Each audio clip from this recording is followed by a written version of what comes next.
This is your. Finally get why we have a taco thing right there. Okay. All right. You know I'm keeping that, right? So this is your brainchild. So why don't you introduce what you want, and then we'll ask you questions about it, since we really don't know. So eventually we're going to get to like a podcast day, and this is kind of like the precursor to it. And hopefully it evolves to that. I don't know. It's something... So what'd you want, like, theme-wise, or how'd you want it to be? So, I mean, obviously... you kind of had a topic. Well, yeah, I mean, obviously we can, like, branch out and discuss multiple things, but the main thing that I want to talk about... So the podcast in this session is going to be called Buried Lore at Libertalia. Buried Lore, however you say it. Is it going to be buried? Yeah, Buried Lore at Libertalia. The reason being is Libertalia is a mythical pirate haven that was made back in the pirate ages, you know. Most people don't think it's real. It's kind of a mythical thing, but it was a government ran by pirates, and it was a community ran by pirates, and so kind of like that scoundrel scallywag thing. It's cool because it's right next to Madagascar, so I mean it touches your home base too. Did you say something about Scottish too? Yeah, so there was Scottish pirates who helped build it under Henry Avery, who was one of the founders. I mean, he wasn't one of the founders, but he was one of the pirates involved. And so the reason why we're saying Buried Lore at Libertalia, because it's kind of cool and mythical, and then lore because I wanted this to be based off of stories. Just anything story related. It could be video games, books, movies, board games, you know, just anything. What about stories of our lives? Like what? Yeah, stories too. I'm just saying storytelling just in general, because I think it's cool just to tell stories of just anything. So, will you be telling stories from stuff already written, or will you be making up stories, or what's your main goal? Both. I think both. I mean, I don't want to tell all the plans because you got to keep it hush-hush. Well, stories can be fictional, non-fiction. Like, it doesn't matter. Just, I think storytelling in general has an opportunity to introduce more things into the world as far as storytelling. I think that's awesome. Because the thing that I was thinking about is why I want to get into storytelling so much is because we play video games, we play board games, and they all have that fluff, that story behind the mechanics. Now, if we talk about game mechanics, I think that's kind of boring of what we like about a game and what we don't like. But I think the fluff behind it, a lot of people don't read it.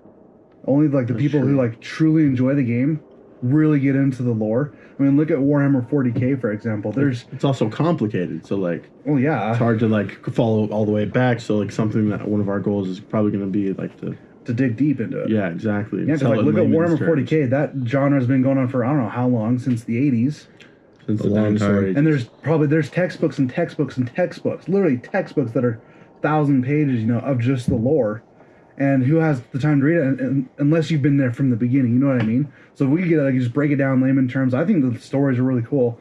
And then another thing too is like when you have your terrain pieces, when you're doing the weathering, you're building that story. When you add that little mud splash, that's a little story of someone kicking mud or someone getting thrown against the wall, add mud on their jacket.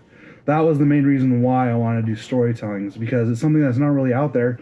And I mean, hopefully down the line we can start getting people on here that has written like cool stories and they just want to get it out there, you know? So that was the main reason behind it. That was going to be one of my other questions. Would we be doing like fan-based submissions as well? We could. It's a possibility. I mean, obviously it would have to be like, do you accept these? Can we read it? Can we do these things? Mm-hmm. The only thing that we're going to have to get practice with is reading the stories. Doing like in good voices. Doing that theatric. Let's get into it. Yeah, get into it. Theatric. It's a type of dinosaur. Theatrics. So I don't know, something like that. That's what I was thinking that this could turn into, because then the possibilities are just endless. Because you can make up an infinite amount of stories. I also think personal stories here and there too. Like me with hunting, paintball. Well, with me it's like paintball. Outdoor activities, and Bigfoot, obviously, those types of stories. And I think we can have other people come on, friends of ours, that are really into the fluff of some things. Yeah, they're really into fluff, and they read a lot, and they're really into that genre. So I think it'd be fun to have those types of individuals come. See, that's what I'm saying, is that's why I wanted it to be just stories. Now, that doesn't mean we can't branch out and talk the dynamics of a game, but I think it should just be mainly sticking to that storytelling thing. And the reason why I love storytelling so much is I actually had a friend. His name was, oh my gosh, I forgot his name. That's sad. JT. Holy cow. Sorry, man. If you're watching, I apologize. Anyways, he loved storytelling, and he was so good at storytelling that it just drew me into it. And that was back when I was living in South America. We would just stay in our house, and we would just talk about it for hours. And it was just amazing the details that he could bring up of a story, just making it up on the fly. And I thought that was what entranced me into it. Well, go ahead. Oh, I was just gonna say, yeah, that's like my favorite thing about like any video game or any book, or like my favorite books are like when they build worlds and they tell like a deep, enriching story. Like I love fantasy because it doesn't take place in Earth's story; it takes place in the story that the person has to make up themselves, and all the complexities therein. So, I think honestly, storytelling is one of the great arts that is not really expounded upon. It's not really focused on anymore. It's a lost art. It truly is. Exactly. Like when you find a good author that can story build and world build, he's a real genuine thing. Like Brandon Sanderson, for example. That's what I was gonna say. His world building in his books are just phenomenal, and you believe it's true to the point where it's like, oh, that could actually be an altered version of Earth in a way. Well, it's because he keeps it all like, because he like goes down to like the most minute details and like describes like the little. Well, without being overbearing, because exactly, what's the bucket? Lord of the Rings guy. J.R.R. Tolkien. Tolkien, he was a little. Tolkien. He was a little. I don't know the correct way. He was a little overbearing with his details, so it's kind of like, eh.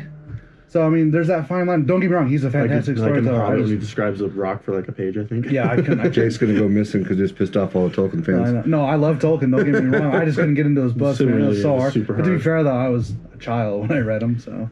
And you were a child. Hey.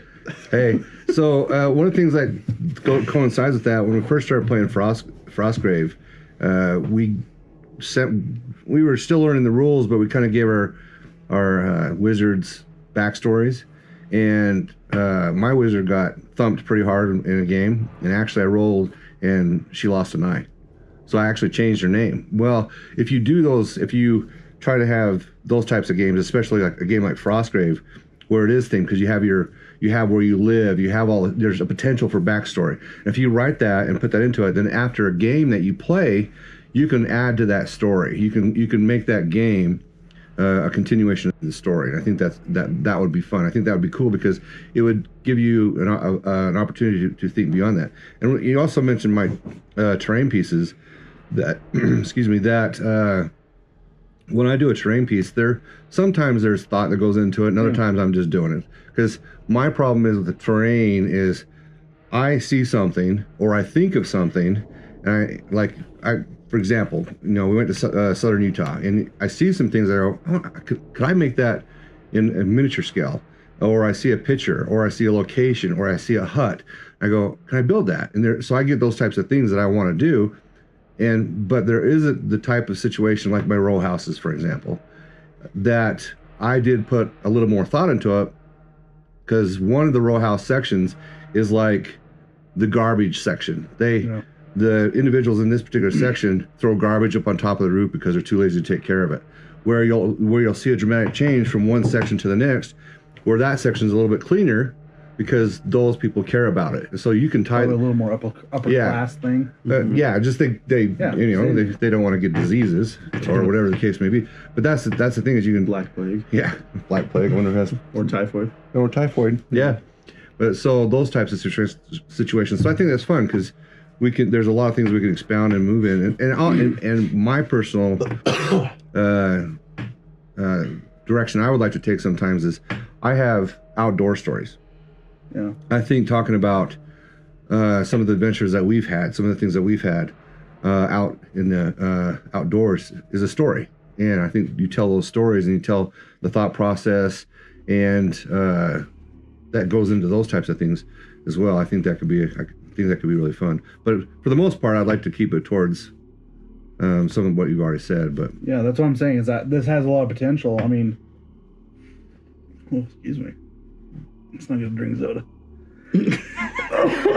Gross. So we got water. No, but that's why I wanted to stick to this particular thing, because I was thinking about it. It's kind of weird. So I don't know if you two know this, but some of my greatest ideas is when I'm going to the bathroom. Yeah. I don't know why. Like when you just have that sudden release and it's just like euphoric. That like lift off your shoulders. Like that's when it's like, oh, these ideas come, and that's what I was thinking about. Is it's true. Like describe that. It's just like euphoric. You realize once it's out on the internet, it's out there forever, yeah, right? I know. I don't care. Okay.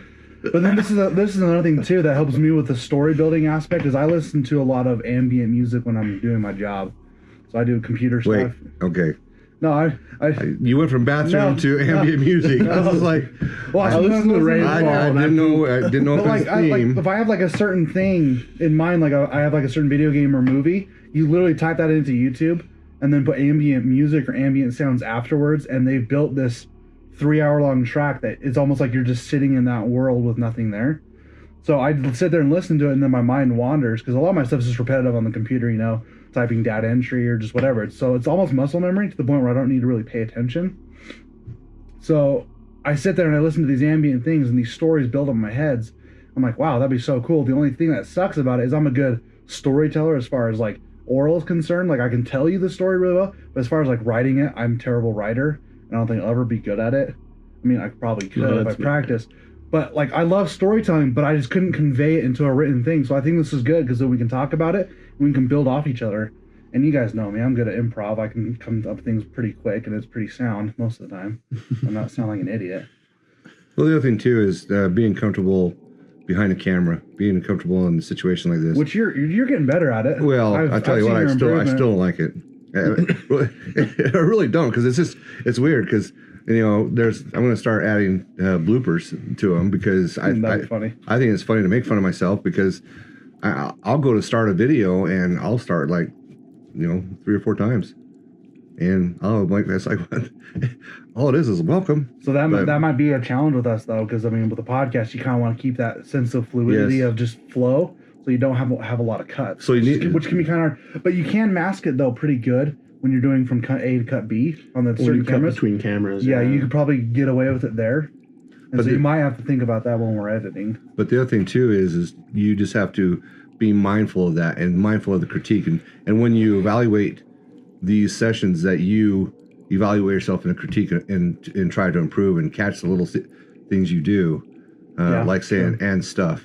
You know, you have to correct those types of things. Or heavy breathing when you're next to the microphone and camera. Yeah. No, I did that when I was like vlogging and stuff. I'm sitting here. I said like exactly like 18 times this already. Exactly. That comes from third world when that's the only word that I would ever hear from people. So going back to the original, I just had an idea. So when we do our storytelling, that doesn't mean the whole time has to be telling just one story. We can tell a story and then we can critique it afterwards. Be like, dude, you know, it'd be so cool if you continued it and you went down this direction. Well, you want your fans to critique it as well. Well, yeah. Say it when you ever get any, but yeah. Yeah. Like when me and my wife watch a movie, I sit there and critique the thing. I'm like, well, in real life, a gun doesn't really work like this. Or, man, if I was in that movie, I would do this, and I would be able to survive those zombies or that disaster or whatever. Yeah. And she tells me to shut up. Just enjoy the movie. I'm like, I'm sorry. My brain is thinking story mode. I'm like, no. What are you doing? I get you're writing for theatrics, but like, no one would ever do that in real life. You do it too. So that's what I'm saying. We could talk about this for hours, and we can sit here and talk about a movie. Like, oh, Star Wars. What do you like about it? What you don't like about it? Oh, this movie. We can go on to the thing like, okay, favorite sci-fi, and we each name one, and then we like try battling it out. Like, no, the storytelling in this sci-fi is like you know what I mean? Well, yeah, and one of the things you have to understand is, well, I guess no one really does, but we're coming from a point of view that I don't pretend to be an expert in a field. I'm a jack of many trades, master of none. Well, many. I can count on one hand how many, but that's. Do you know there's actually more to that phrase than that? Yeah. Wait, what's the whole phrase? I'm gonna look it up. Keep going. I'll look it up. Go. Jack of all trades, master of none. There's more. Well, that's as far as I'm going. But so what I'm saying is I don't even know what to say anymore. All right, cut you You're off. not a master, so like. Okay, here we go. A jack of all trades is a master of none, but a jack of all trades is a master of none, but oftentimes better than a master of one.